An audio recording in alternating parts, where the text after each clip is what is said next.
setelah Adam alaihi salatu wassalam diturunkan di India dalam satu riwayat, kemudian Hawa diturunkan di Makkah,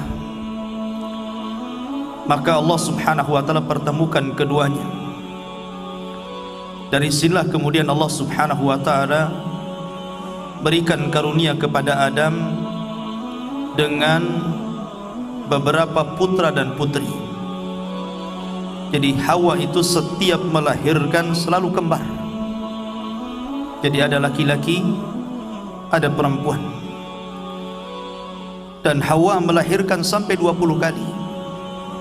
Artinya bahwa Nabi Adam alaihi salatu wassalam memiliki anak 40, 20 laki-laki dan 20 perempuan. Begitulah Allah subhanahu wa ta'ala berikan pasangannya masing-masing. Maka di antara putra dan putri Adam alaihi salatu wassalam yang paling sulung atau yang paling besar adalah Habil, karena Qabil itu adiknya. Lah karena keduanya sudah dewasa, maka Allah subhanahu wa ta'ala mensyariatkan kepada Adam untuk menikahkan keduanya. Maksudnya pasangan Habil dinikahkan dengan Qabil dan pasangan Qabil dinikahkan dengan Habil. Habil ini ketika dilahirkan pasangannya itu kurang cantik, berbeda dengan Qabil, pasangannya sangat cantik sekali. Ketika Allah subhanahu wa ta'ala memerintahkan Adam agar Habil menikahi kembarannya Qabil dan Qabil menikahi kembarannya Habil, naluri Qabil berjalan. Kalau saya menikahi kembaran Habil, istri saya tak cantik. Enak kali si Habil itu dapat pasangannya. Dari sini kemudian ikhwafidin muliakan Allah subhanahu wa ta'ala, syaitan datang memberikan was-was kepada Qabil. Akhirnya Qabil memiliki penyakit yang disebut dengan hasad. Inilah penyakit yang pertama kali muncul di bumi. Allah subhanahu wa ta'ala berfirman, "Watslu alaihim naba abnai Adam bil haqq." Bacakan wahai Muhammad kepada mereka tentang kabar dua putra Adam bil haqq, dengan kebenaran. Idz qarraba qurbanan, ketika keduanya berkurban, mendekatkan diri kepada Allah subhanahu wa ta'ala. Fatukubbila min ahadihima, tapi Allah hanya menerima satu di antara keduanya. Walam yutaqabbal minal akhar, dan Allah tidak menerima kurban yang lainnya. Qala, berkata salah satunya, la aqtulannaka, saya akan bunuh engkau. Qala, maka orang yang dibunuh itu mengatakan, yang akan dibunuh itu mengatakan, innama yataqabbalullahu minal muttaqin, sesungguhnya Allah hanya menerima kurbannya dari hamba-hambanya yang bertakwa. Jadi ketika Nabi Adam alaihi salatu wassalam memerintahkan putranya ini menikah, Qabil ini menolak, tidak mau. Enak saja saya menikahi wanita yang kurang cantik, saya mau tetap dengan kembaran saya. Dan dari sini ikhwafidin muliakan Allah subhanahu wa ta'ala, tabiat manusia memang zuyyina linnasi hubbu syahwati minan nisa. Jadi manusia itu dihiasi oleh kecintaan kepada dunia, salah satunya perempuan. Ketika itu Qabil menolak, maka turunlah syariat untuk kurban. Dan syariat ini masih berlaku sampai pun di zaman Bani Israel. Mendekati kemunculan dan kelahiran Rasulullah itu masih berlaku syariat ini. Dan zaman dulu kurbannya bukan seperti zaman sekarang. Allah mudahkan, yassiru wa la tu'assiru, Allah mudahkan. Tidak ada tempat tertentu untuk berkurban. Tapi di zaman itu kalau orang mau kurban, dia harus naik ke gunung, kemudian meletakkan kambingnya di situ, buah-buahannya di situ, hartanya di situ. Kemudian mereka menunggu bagaimana Allah menerima kurban dirinya. Dengan cara apa? Allah akan mengirim petir, mengirim halilintar, dan membawa api. Kalau seandainya api ini membakar kurban tersebut, artinya diterima kurbannya. Tapi kalau Allah tidak mengirim api, maka kurbannya ditolak, artinya tidak ikhlas. Ketika ada putusan untuk berkurban, maka Habil kemudian berkurban dengan hartanya. Karena dia seorang peternak, maka dia kurbankan kambing terbaiknya. Lah Kabil ini bukan peternak tapi petani. Karena memang dari awal dia sudah hasad kepada Qabil, kemudian dia melihat pandangan berbeda kepada ayahnya, seolah-olah ayahnya berpihak kepada Habil. Dari situlah kemudian Qabil pun seolah-olah tidak terima dengan perintah Allah. Makanya kemudian dia asal-asalan mengambil buah-buahan yang jelek gitu kan, yang kalaupun diberikan kepada binatang tidak mau makan bahasanya. Tapi karena itulah Qabil marah gitu kan, dia bawa sekeranjang buah-buahan yang buruk dinaikkan ke atas gunung. Di sini Allah Subhanahu wa taala berfirman dalam Al-Qur'an ini, "Idz qarraba qurbanan fatuqbila min ahadihima." Maka Allah hanya terima satu saja dari keduanya, walam yutaqabbal minal akhar. Allah kirimkan api dan hanya melahap kambingnya si Habil saja. Maka ketika Qabil melihat bahwa kurban dia ditolak, marah dia. Kemudian dia mengatakan, la aqtulanna, kubunuh kamu, kubunuh kamu. Maka kemudian Habil hanya mengatakan, qala innama yataqabbalullahu minal muttaqin. Dia nasihatkan kepada adiknya, sesungguhnya Allah itu hanya menerima dari hamba-hambanya yang bertakwa. Apa kata Habil ketika dia tahu diancam akan dibunuh? Sebenarnya disebutkan dalam tarikh, Habil ini orangnya besar, kekar, lebih kuat dibandingkan adiknya Qabil. Kalaupun keduanya bergulat, pasti kalah adiknya itu. Setelah meninggalnya Habil, Adam itu sedih, menangis terus, sampai akhirnya Allah Subhanahu wa taala hadiahkan seorang putra lagi untuk menggantikan Habil, namanya Syith. Syith inilah nabi kedua setelah Adam dan sebelum Idris, namanya Syith ya. Lah apa yang diajarkan Habil kepada kita? Allah mengatakan, la imbasatta yadaya, la imbasatta ilayya yadaka litaktulani ma ana bibasiti yadiya ilayka liaktulak. Jika engkau arahkan tanganmu untuk membunuh diriku, maka tanganku tidak akan aku ulurkan untuk membunuh dirimu. Inni akhafullah, karena saya takut kepada Allah Rabbal Alamin, Rabb yang menguasai alam semesta ini.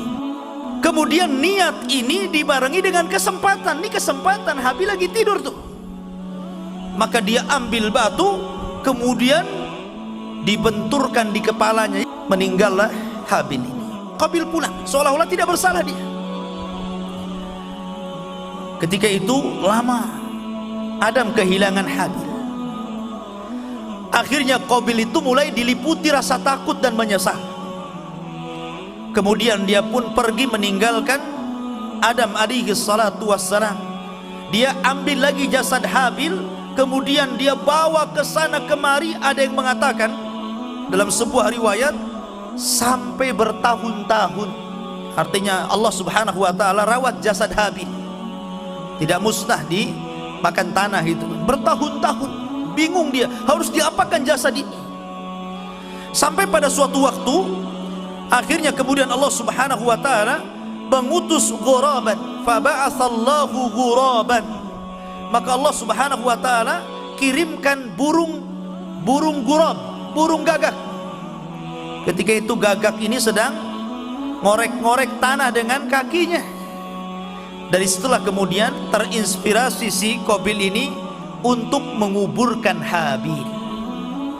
Dari situlah kemudian Qabil menguburkan Habil, dan belakangan Adam tahu. Kemudian Habil pun membawa istrinya berpisah, tidak mau lagi hidup bersama Adam dan anak-anaknya di perbukitan. Dia lebih cenderung tinggal di lembah.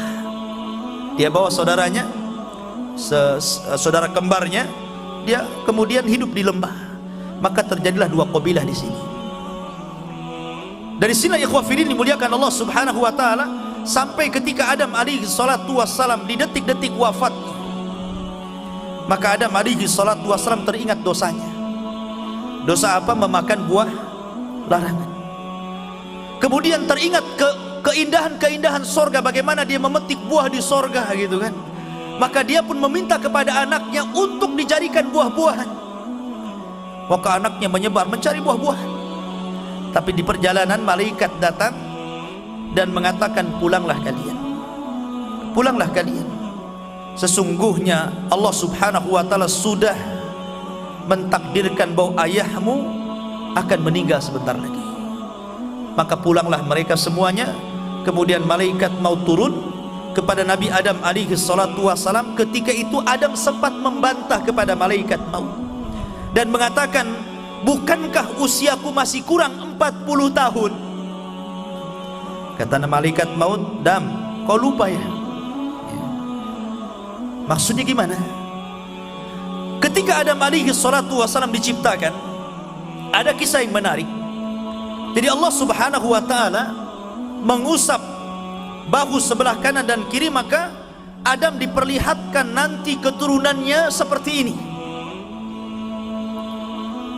Kemudian setelah dia diperlihatkan keturunannya, ada yang menarik dari keturunannya itu karena jidatnya bercahaya. Maka Nabi Adam bertanya kepada malaikat Jibril, itu siapa? Maka Jibril mengatakan, itulah Nabi Daud. Nanti kisahnya, itulah Nabiullah Daud, dia salah satu dari keturunanmu.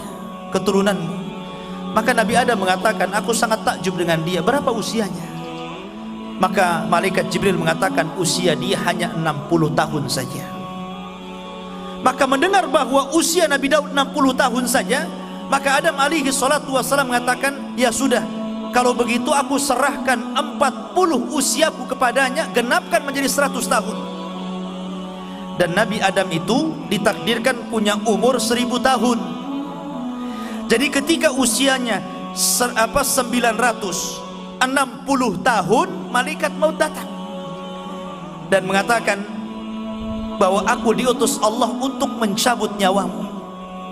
Kata Nabi Adam, lah usiaku kan 1000 tahun, kan masih 40 tahun. Kata malaikat maut, lah kamu lupa ya, yang 40 tahun kan sudah kau berikan kepada Daud. Adam gak mau tuh. Enggak, itu gak benar, lupa dia. Makanya keturunan Adam disebut insan. Insan itu diambil dari kata-kata nasia, artinya lupa ya. Kenapa manusia disebut insan? Karena manusia itu pelupa. Kemudian Adam alaihi salatu wassalam pun dicabut nyawanya, dan dialah Nabi yang pertama yang wafat di permukaan bumi. Lah ketika Adam alaihi salatu wassalam wafat, maka mulailah beranak pinak keturunannya yang ada di bukit, dan Habil pun beranak pinak keturunannya yang ada di lembah. Mulailah dia berdakwah dan berdakwah sampai ketika Qabil meninggal dunia. Ketika Qabil meninggal dunia, syaitan ini tidak membiarkan jasadnya begitu saja, tapi syaitan menjadikan momentum meninggalnya Qabil ini menciptakan sebuah kemaksiatan baru. Kalau sebelumnya setan sudah membuat kemaksiatan hasad, kemudian pembunuhan, ini maksiat yang nomor 2. Ini yang nomor 3 lain lagi. Jadi ketika kematian Qabil itu, syaitan menjelma menjadi orang soleh, kemudian mendatangi kabilahnya Qabil ini dan mengatakan, kalian tidak boleh langsung menguburkan bapak kalian Qabil, tetapi hendaklah dimuliakan dulu, biarkan jasadnya dulu, jangan langsung dikuburkan, hormati kematiannya. Dari situlah kemudian orang ini, maksudnya iblis yang menjelma sebagai manusia ini, menciptakan alat musik ya, namanya seruling, mizmar. Makanya Rasul mengatakan, sautul mizmar min sautis syaitan, suara seruling itu suara setan ya. Lah ini iblis ini menciptakan suara seruling, dia menciptakan seruling, kemudian ditiup. Kabilah di atas bukit ini nggak pernah turun ke bawah karena dilarang. Begitu juga kabilah yang di lembah dilarang untuk naik ke atas, jadi nggak pernah ketemu tuh. Bertahun-tahun yang di atas tidak pernah ketemu ke bawah. Begitu juga yang di bawah nggak pernah ketemu di atas. Rupa mereka seperti apa wallahu a'lam. Tapi Allah subhanahu wa ta'ala takdirkan, karena Qabil ini istrinya cantik, maka wanita-wanitanya semuanya cantik. Wanita-wanitanya itu semuanya cantik keturunannya, ya. Sementara yang di atas, ya kan, rata-rata wanitanya kurang cantik, tetapi anak-anak mudanya tampan-tampan. Maka ketika mendengar suara seruling, aneh bagi mereka. Nggak pernah mereka mendengar suara lagu, suara musik gitu kan, instrumen musik dari seruling itu nggak pernah. Tapi kok rasanya aneh. Dari situ kemudian mereka penasaran, dicarilah suara itu. Jadi yang dari bawah turun, yang dari bawah naik. Jadi yang dari atas turun, yang dari bawah naik gitu kan. Ketemulah dua kabilah ini. Maka yang perempuan cantik memandang anak muda yang tampan, terjadilah perzinahan. Dari hasad, pembunuhan, kemudian perzinahan, dan diawali musik. Makanya musik, zina, dan khomer ini tiga serangkai yang tidak mungkin dilepas. Kalau ada zina pasti ada musik, ya. Pasti ada khomer di situ. Lah dari sini ikhwafidin, ketika sis meninggal dunia, maka tugas yang sangat berat diberikan kepada Idris. Idris ini diutus ketika rusaknya akhlak. Memang tidak ada kesyirikan di zaman itu, belum ada orang yang kafir, belum ada orang yang musyrik. Karena kesyirikan itu terjadi pertama kali di zaman Nabi Nuh, dan itu setelah 10 kurun, ya. Satu kurun itu 100 tahun. Berarti setelah 1000 tahun dari wafatnya Adam sampai diutusnya Nuh, baru terjadi kesyirikan. Tapi di zaman Nabi Idris ini, akhlak dua kabilah itu sudah rusak, ya, sudah rusak sekali. Makanya Nabi Idris alaihi salatu wassalam diberikan pahala oleh Allah setiap hari, mendapatkan pahala sejumlah umat yang didakwahinya. Dan setelah kemudian Idris meminta kepada Allah untuk dipanjangkan usianya. Berjumpalah dia dengan Jibril. Dia mengatakan, wahai Jibril, aku ingin berdoa kepada Allah agar malaikat maut tidak langsung mencabut nyawaku.